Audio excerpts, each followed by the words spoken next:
En primer lugar, las gracias al Instituto Interamericano por la Democracia, a su presidente Tomás Regalado, a Carlos Berzaín, a Beatriz por invitarme a hablar en este foro sobre un tema clave. Y quiero aprovechar la oportunidad no solamente de agradecerle la invitación, sino de compartir con un panel tan excelente como esto. Y sobre todo a Iván García Quintero y a Manuel Cuesta Morúa, que con gran valor y aún mayor talento, desde dentro de Cuba valientemente se enfrentan a ese régimen todos los días. A Iván no lo conozco personalmente, pero leo sus artículos, de los cuales siempre aprendo, y a Manuel Costa Morúa me une una amistad de muchos años y un diálogo y un intercambio que hemos sostenido todos estos años sobre cómo vemos las cosas y nuestro pensamiento. Yo quisiera en esta ponencia, en este panel tan importante, que ha sido una gran idea tener un panel sobre esto, hablar brevemente de dónde estamos y hablar de hacia dónde debemos ir. En primer lugar, lo que ocurrió el domingo con esta farsa electoral es una victoria contundente de la ciudadanía cubana. Según los cálculos más conservadores, hasta un 50% de los supuestos electores cubanos rehusaron participar en esta farsa. Para mí hay una continuidad entre el 11 de julio de 2021 y lo que pasó con el boicot a la farsa electoral. Y esta continuidad se manifiesta de manera orgánica en un movimiento popular. Es decir, la resistencia cubana, después de décadas de lucha, y una de las grandes mentiras sobre Cuba es que no ha habido una resistencia constante contra el castrismo. La ha habido, innegablemente la ha habido, con explosiones populares periódicamente contra la represión del régimen. Pero a raíz del 11 de julio de 2021 ya ese movimiento de resistencia se convirtió en parte visible, en parte constante del espacio público. Salió de los subterráneos y se expresa y se continúa expresando, y yo veo una continuidad directa entre el 11 de julio y lo que pasó con el boicot a la farsa electoral. Veo un momento clave en el cual hay un gran sentido de unidad en la resistencia cubana. Quiero saludar a los cientos de activistas que tuvieron el valor de diferentes partes de Cuba en un país tan represivo, con más de 1.500 presos políticos, con 137 mujeres presas por defender la libertad y la dignidad de sus hijos y de su familia. Tuvieron el valor de proclamarse públicamente a favor del boicot. Esta idea de boicotear, de no asistir, prendió como una llamarada dentro del pueblo de Cuba. Y la resistencia fuera de Cuba coincidió en respaldar ese llamado de todas las maneras que pudo. Yo creo que este año ha sido un año en el cual la resistencia cubana ha demostrado que mantiene el momentum, sea en el juego de pelota, sea en la victoria de que ese régimen permanezca en la lista de Estado terrorista del Departamento de Estado, sea en lo que pasó en Tampa cuando se descubrió las tareas estas conspirativas de la embajadora castrista en el país, etcétera, etcétera. Hay una resistencia en movimiento, tiene el momentum. No es un movimiento clásico, vertical, organizado con un poder central, porque la seguridad del Estado se ha hecho experta en romper ese tipo de movimiento. No, es un movimiento autóctono, que nace del profundo descontento del pueblo, del deseo del pueblo de ser libre, de tener vida y de tener patria. Patria y vida, por eso el lema es tan importante.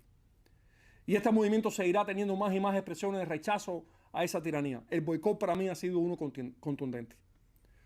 Pero por eso es importante, ya que este movimiento es un movimiento orgánico, es un movimiento horizontal, que tiene múltiples iniciativas en una misma dirección, estar muy claros hacia dónde vamos.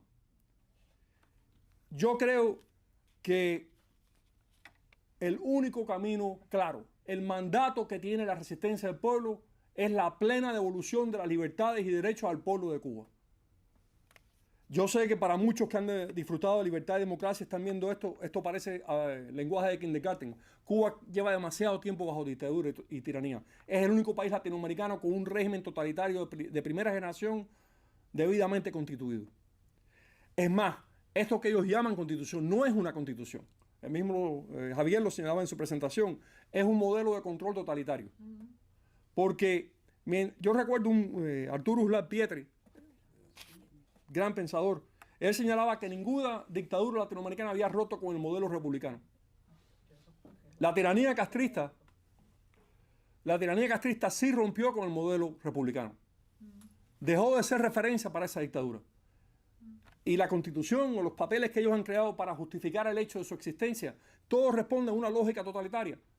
No vamos a ir por el camino de la total devolución de las libertades y derechos del pueblo de Cuba tratando de trabajar con una constitución que no tiene esa premisa. El camino de la devolución completa de las libertades y derechos del pueblo de Cuba sin ningún tipo de filtro, creer en el cubano y en la capacidad del cubano de decidir, pasa por el regreso a la raíz. Cuba tiene una bella historia constitucional. Los próceres cubanos arriesgaron la muerte para reunirse en Asamblea Constituyente. Jamás se declaró una dictadura en la manigua redentora en la guerra contra España.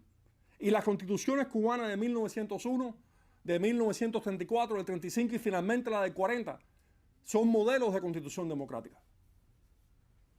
Hay otra tradición cubana más corta, la constitución del 28, que intentaba crear muy levemente un Estado con más aspectos autoritarios. O los estatutos de Dolores del año 52, que ahí sí se ve ya la idea de crear una configuración autoritaria para el régimen, para el gobierno de los cubanos. Y finalmente la del 76. Esos son experimentos fallidos. Y lo que tienen en común, al menos la del 52 y la del 76, lo que tienen en común es una frase que tenemos que borrar de nuestra historia jurídica y de nuestra realidad política. La revolución es fuente de derecho. La revolución no es fuente de derecho. Ningún acto político es fuente de derecho. La Revolución Americana no se le ocurrió decir que era fuente de derecho. La fuente de derecho está en la creación y en la naturaleza humana. Es más, si vamos a nuestras constituciones, al igual que en la Constitución Americana, y si queréis más atrás los 10 mandamientos, no hay una lista de derechos.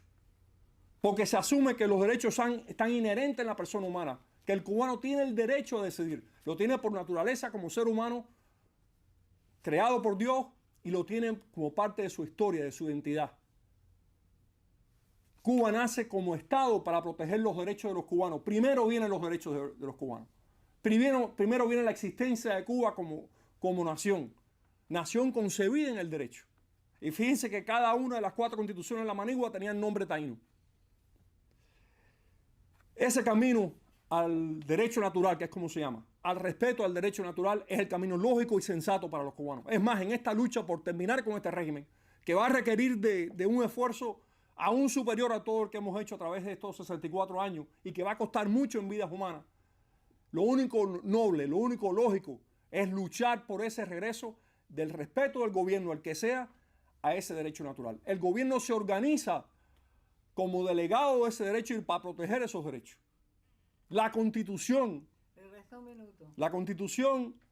es la expresión escrita, formal, de esa organización del Estado para que el Estado no interrumpa los derechos de la ciudadanía, para que no los merme, sino los ayude a consolidarlos y a expandirlos.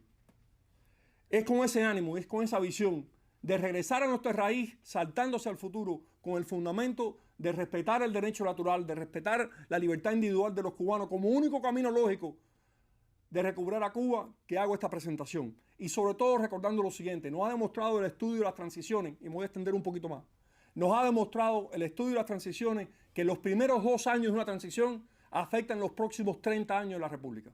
En esos primeros 2 años, esta nación nuestra que tanto ha sufrido y que tanto revés ha tenido en su lucha por organizarse democráticamente, tiene que tener conceptos claros, sencillos, reales, para poder reconstruirse. La reconstrucción de Cuba será tremenda si el fundamento es clave, si el fundamento es firme. Y ese fundamento es el derecho natural. Por eso termino diciendo que ante la dictadura electoralista del totalitarismo, nosotros tenemos que propugnar la refundación de la República Constitucional. Muchas gracias.